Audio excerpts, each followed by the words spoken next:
y'all may have been hearing about this thing called Atheism Plus, which like started 2 weeks ago, although it's really been kind of burbling from the ground up for significantly longer than that. And a lot of people are asking, what is Atheism Plus? Like tangibly. Right now, tangibly, what Atheism Plus is an online forum.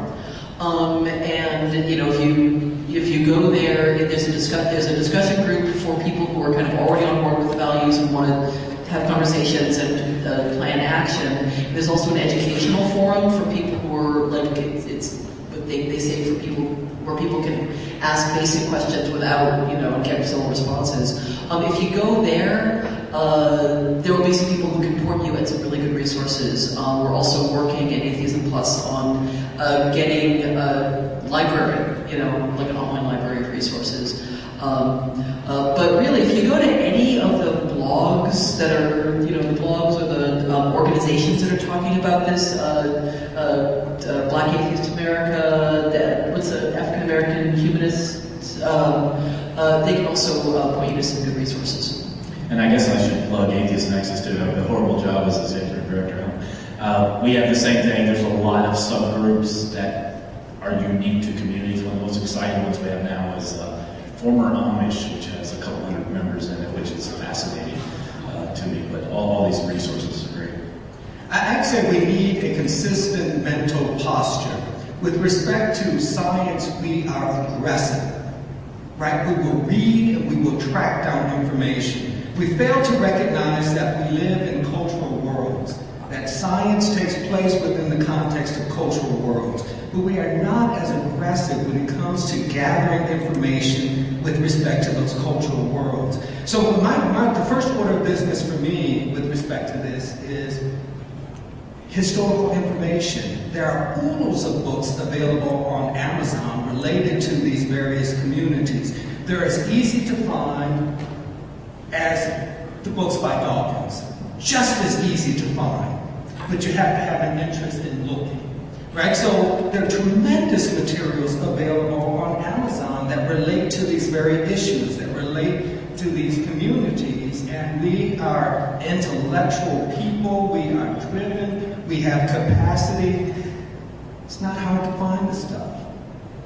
I want to add two very quick things to that. One, don't expect the person you're talking to give you the education. There's this sort of thing that happens, especially, you know, both online and in in-person communities, where, you know, you're speaking with a woman, you're speaking with an African American person, you're speaking with somebody, you know, who's you know, working class or whatever, and you want them to give you the entire history of their marginalization in 25 words or less.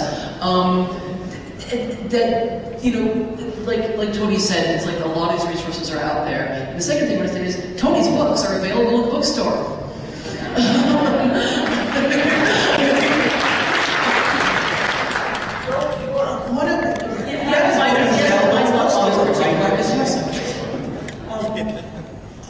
Thank you, first of all three for speaking, and the evil, wicked journalist in me has to point this out. The evangelicals do it exquisitely. The black churches have done it quite well. I argue their utility is diminished. The gay rights movement has done it pretty darn nicely too, and had some great movies. I wonder if you agree that we cannot divorce this social justice and, you know, more inclusive aspect in our culture at large from the fact that these other successful movements have been political in their nature as well. We keep hearing how atheists are like herding cats and we're not all of one political stripe or whatnot, but motivating people to cast a ballot in a way that helps to support those things we want to talk about, be it at a school board level for those of us who are afraid our kids are going to turn out idiots, all the way to what happens this coming November. I would love each one of you to talk about whether or not you think that we need to stay as far away from turning this into a more political discussion than we have been doing, perhaps, maybe.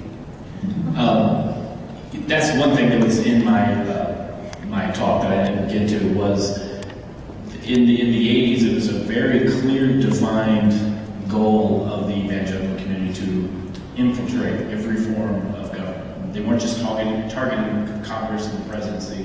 We had meetings about how do you get in on the school board level, how do you get in to all these various realms and aspects, and they had a very clear agenda. I think, yes, you're right, we should get more involved, but the only thing we have to be careful about is to make sure that we're clear about what our goals are, so that we're not saying we're all libertarian, we're all Democrat, we're all Republican. We have to, come to unity there. One time you talked about the herding cats. I came up with this great idea. I thought on Atheist Nexus, I put a thing and said, we're not a herd of cats, we're a pride of lions. And I thought that was so awesome, and then everybody chewed me out that I was militant and everything, so we went back to what it was. I'd say a couple of things. The first is, from my perspective, we overestimate the political involvement of black churches. Most have not been involved in any substantial way. From the civil rights movement forward, the vast majority have not been involved in any substantial way. So, for example, you have the development of the Progressive Baptist Convention in the 1960s as a marker of the failure of the largest black denomination in the country, the National Baptist Convention, that can't get with the civil rights movement. Right? So there's been something, even within these church circles, that we typically call a kind of otherworldly orientation. Right? And it seems to me we often that churches have good PR.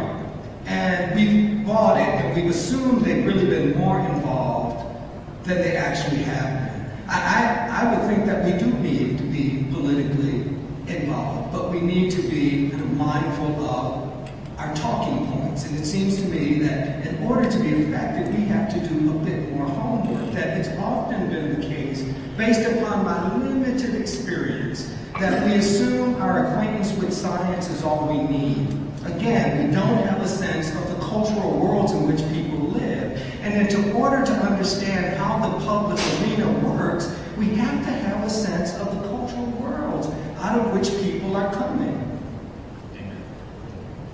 So what they said, the very short answer, Jamila, is yes. Yes, I do think we need to get more politically active.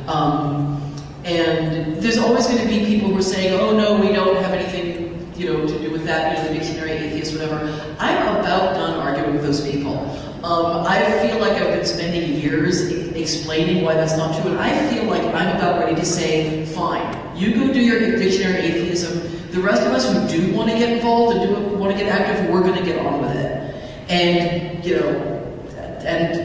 go do your dictionary atheism, the rest of us are going to do what we want to do. And if you want to participate, we can participate on things we have in common, whatever, and there's a lesson again that we can learn from the LGBT movement, which is a lot of gay people would say, but not all gay, all gay people have in common is that they like to have sex with people of the same sex.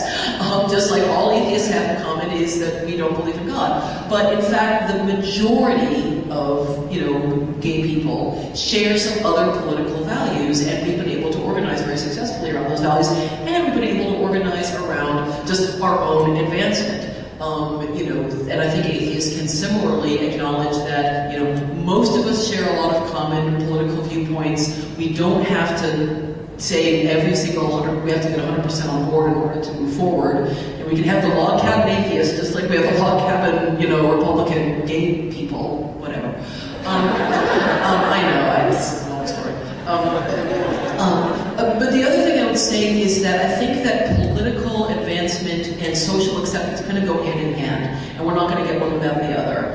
And I think that things like the billboard campaigns and ad campaigns, that's part of it. It's not enough, but I think that in order to get political advancement, we need to be forming democratic clubs and doing lobbying and running for office. Hammett is one of the things that Hammett makes fun is run for office, run for your local school board, run for your local, whatever your city council is.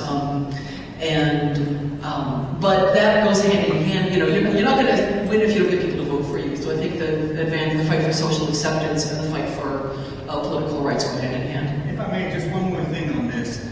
We can learn a lesson from the civil rights movement. One of the failures of the civil rights movement was its inability to move beyond charisma, personality, and the preoccupation with heroes, right? This was a stumbling block for the civil rights movement after the killing of Martin Luther King Jr. and Malcolm X. It seems to me we want to learn that lesson and begin thinking about different models of leadership that don't simply privilege charisma and personality, but that allow us to maximize what takes place on the grassroots level.